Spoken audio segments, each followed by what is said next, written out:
let's imagine we decided to go to lunch. And we go to one of those sandwich shops, you know, the kind where they have the big glass and all the toppings, and we get to go through and pick, we want this, we want this. Before we end that sandwich creating experience, they're going to ask the most important question a person about to eat a sandwich could ever be asked. They are going to ask, what condiment do you want? Now, this is a make or break decision. Let's say that they were short on supply and they gave us two options at this sandwich shop. They asked, do you want mayonnaise or do you want mustard? Who would go for mayonnaise? See, my prayer list is going to be full tonight. Now, who would go for mustard? Yes, I have good news for the mustard lovers. You are blessed and highly favored. And here's why. You have chosen a biblically and theologically sound condiment.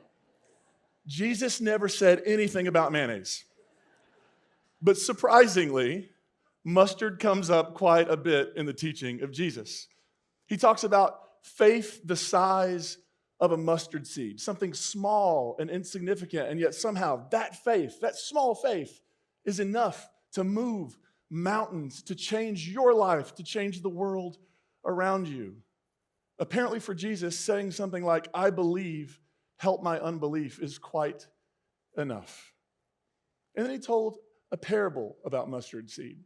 Now, there are three versions of this. That's what we're going to focus on today. But let me just, before we really get into it, let me just give you the arc of the story. Here's what happens. Somebody plants some mustard seed, and that seed grows into a plant of some kind. Now, before we get into that, we should talk a little bit about parables, because this was the medium that Jesus loved to use to get his point across. A parable is a story, but a parable is much more than just a story. The word parable literally means to cast alongside. A parable is taking two things, usually one that is known to the listener. So Jesus chose things, he often chose things people could taste. He told stories about bread, he told stories about wine, and he told stories about mustard. And he takes the known and he places it right beside maybe something that's unknown, something that's counterintuitive, something that is not easy to grasp. For Jesus, that was always the kingdom of God. He began his stories by saying, the kingdom of God is like. One more caveat. The kingdom of God does not mean going to heaven when you die. The kingdom of God is Jesus' shorthand for what would the world be like if God's will was done on earth as it is in heaven. Now, let's talk about the mustard seed. Three versions. The first and the earliest comes to us from the best gospel, in my opinion, the Gospel of Mark. It's my favorite. In the Gospel of Mark, this parable goes like this. The kingdom of heaven is like somebody who went out and scattered mustard seed on the ground. Not like planting them intentionally, but just sort of, I like to imagine in this story, the sower is Oprah, and that she's sort of going, you get a mustard seed, you get a mustard seed, you get a mustard seed. It's just indiscriminate, haphazard.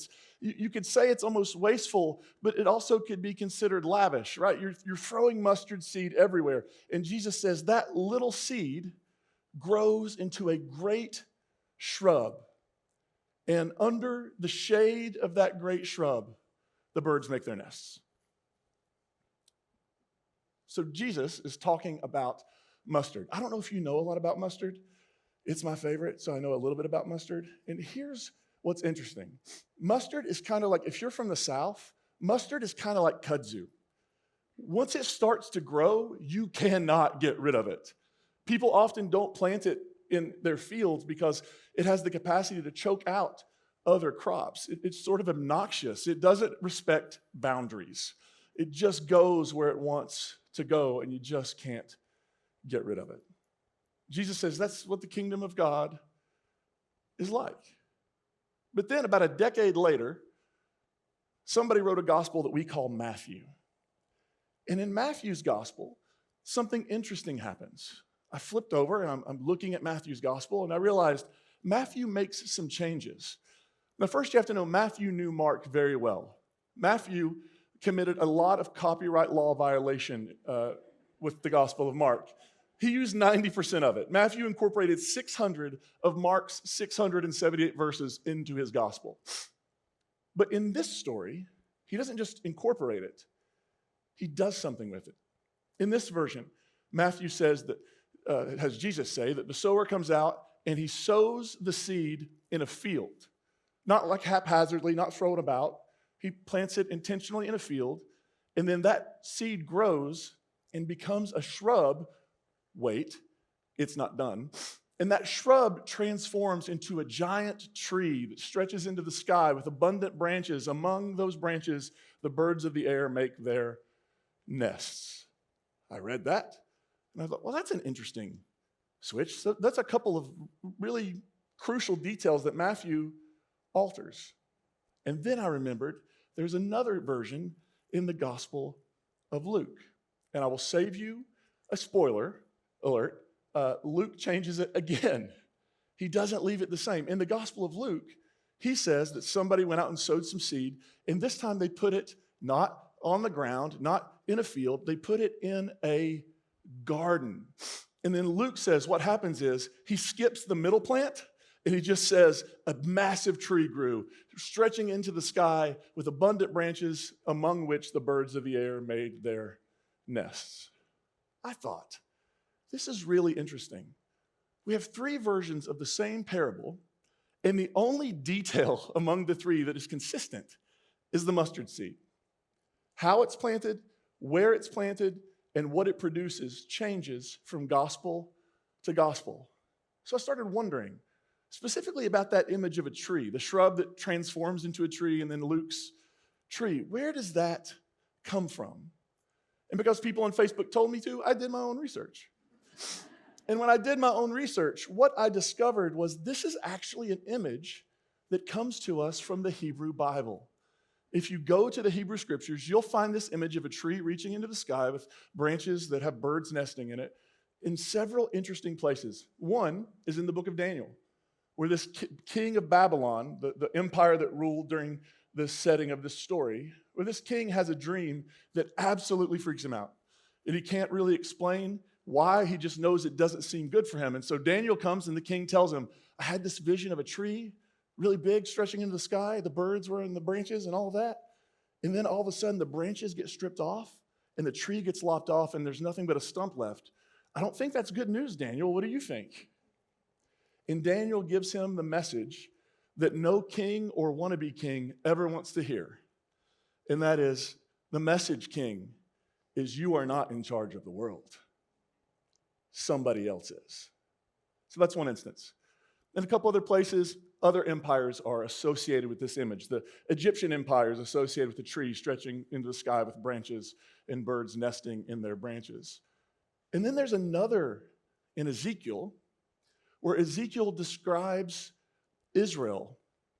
And he says he's writing from the Babylonian exile. He's writing while they're longing to go home and for things to be like they used to be. And he says, I saw God broke off a spruce tree, a cedar tree, a little sapling, and God took it and planted it in Israel, and it grew into a mighty tree, stretching into the sky with branches everywhere, and the birds of the air nested in the branches. Now, what's interesting is that in the Hebrew scriptures, this image is always associated with empire and the power of empire. And what you find expressed in Ezekiel is that prophetic longing. We want to go home. We want to go back. We want the Davidic monarchy again. We want to be self-determined. We want to self-govern. We don't want to be passed around from one empire after another. And it seems like if we're ever going to get that wish, we got to get us one of those things they call empire. And so the hope that began to well up in the prophetic tradition was, if we could go home, we could build our own empire. And then we would be in charge. And the birds would nest in our branches and not someone else's. Now, let's go back to the story Jesus told. Isn't it interesting that that image shows up in these versions of this story? Isn't that interesting? What it tells me is that Christians really have to rethink how we view the Hebrew Bible. For a lot of Christians, the Hebrew Bible is just the prequel that they don't have to pay attention to. I heard somebody say the other day, if you read the Old Testament, is what they called it, through the lens of Jesus, it'll all make sense. And I thought, my goodness, that's exactly the opposite of what's true. If you want Jesus to make sense, read him through the lens of the Hebrew Scriptures, through the traditions and texts of Israel and Judah that shaped him and shaped his people. Jesus was thoroughly Jewish.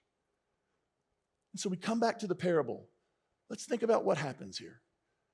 In the original, Mark says it's just kind of haphazardly scattered, and it turns into this great bush. And then Matthew comes along and makes some changes. Matthew's version goes like this. How many of you have ever enjoyed an indie rock band? Anybody? And then they got signed. You loved their music.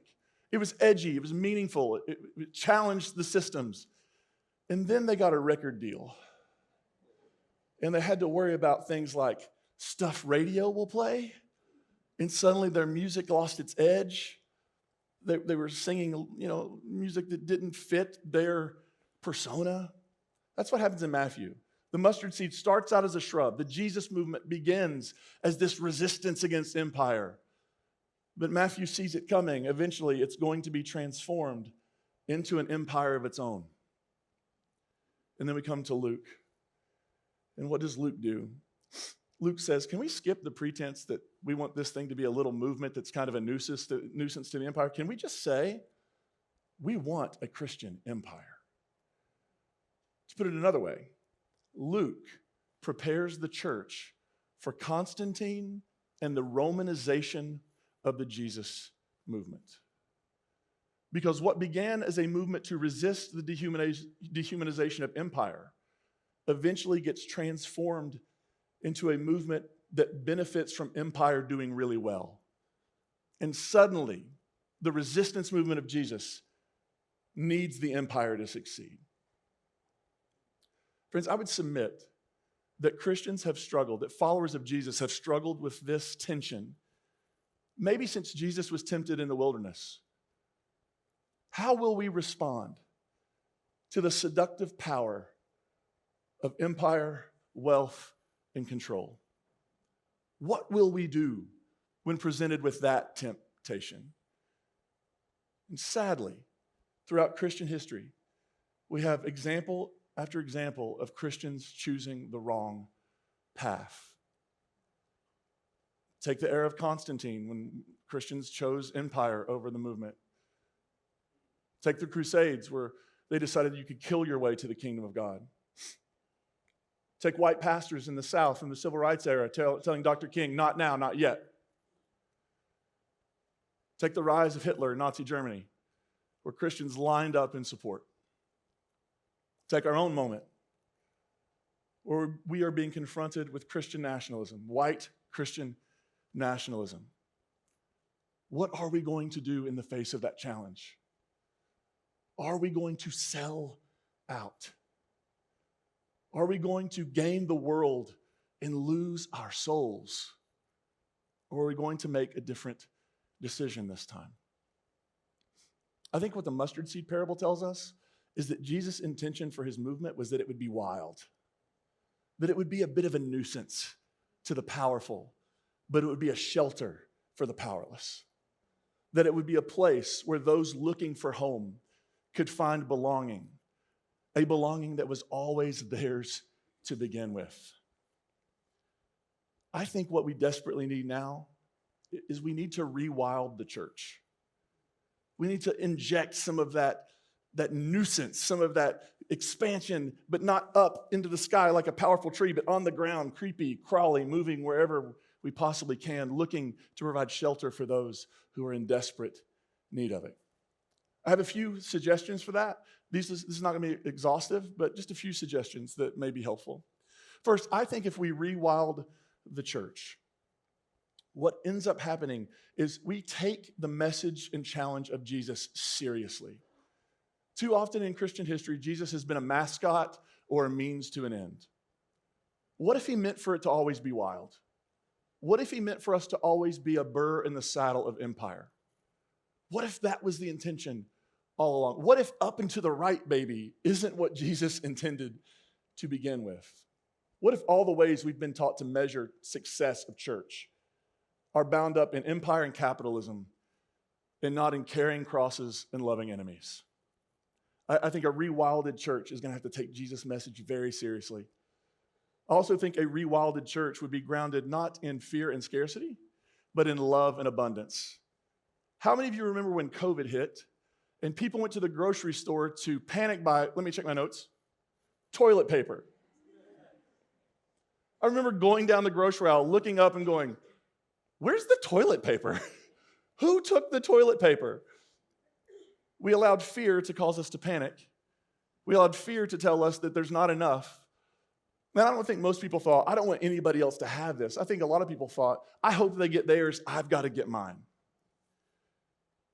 Scarcity never leads us to our best selves. Fear never leads us to our best decisions. A rewilded church is grounded in love and abundance. When I say abundance, I don't mean like a name it, claim it, that sort of thing. What I mean is just this conviction that we live in a world that has enough for everybody if we let everybody have a shot at it. That there is enough to go around, and we do not have to react in fear and try to get ours like we're fighting for a flat screen TV on a Black Friday. But that there's a better way to be human, a more generous and just way to be human. Finally, I think a church that has been rewilded is about bringing the future to the present. You know what Jesus seemed to insist again and again? The thing everybody was waiting for, like someday it'll get better. Someday God will intervene. Someday justice will rule on earth. Someday. Jesus sort of just says, look, what if someday were now? What if all around us there are little mustard seeds that have been planted? And what if our job is simply to water them and tend them and watch the movement of Jesus do what the movement of Jesus does? Love, resist, and create a better world for people. The movement of Jesus does not advance or move forward through executive orders or through imposition. It moves forward by loving mercy, doing justice, and walking humbly with our God. I think we face a critical moment in the future of the church in America. And I think that critical moment is asking us, where are we going to land on what this movement is going to be? Is it going to be a wild shrub? Or are we going to try to get us one of those empires everybody's talking about? And I believe deep in my bones, if we have to sacrifice our values to reach our goals, we have our compass pointed in the wrong direction. And if we have to abandon Christ's likeness to carry out the work of Jesus, then it's not the work of Jesus. It is probably the work of empire. My friends, may we heed this warning. There is a warning throughout the arc of church history and through the arc of this parable. May we heed this warning. May we figure out creative and interesting ways to rewild the church. And may we work to create the human flourishing that is at the very heart of the gospel.